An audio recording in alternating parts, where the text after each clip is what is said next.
আরে না, কি বলো তুমি এগুলা? আমি তোমাকে ভালোবাসি বলেই তো তোমাকে এত সময় দিই, ঠিক না? আচ্ছা, আমি যদি তোমাকে ভালো না বাসতাম, আমার এত বন্ধু সময় তোমাকে দিতাম বলো? আরে না, তুমি এগুলো কি বলো? না না না না, ছি, বিশ্বাস করো আমি তোমাকে অনেক ভালোবাসি। কই, চুপ করে নাই তো, আমি তোমার কথা শুনতেছি তো। আমি তোমার কথা শুনতেছি। তুমি বুঝো না কেন? আচ্ছা, তুমি তো আমার জীবনের সবচেয়ে প্রায়োরিটিফুল একটা মানুষ, তোমাকে আমি সবসময় বেশি প্রায়োরিটি দিই। এর জন্যই তো আমি তোমার সাথে কালকে দেখা দেখা করে চটপটি খাবো। হ্যাঁ হ্যাঁ, কালকে তাহলে আমরা দেখা করতেছি। আর তুমি একটা কাজ করবা, তুমি কিন্তু খুব সুন্দর করে সেজে গুজে আসবে, ঠিক আছে? তোমাকে দেখতে যেন অনেক সুন্দর লাগে, অনেক সুইট লাগে। হ্যাঁ হ্যাঁ,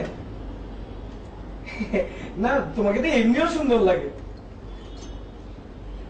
না না না না, তুমি তো অনেক সুইট, আমি তো সেটাই বলতেছি।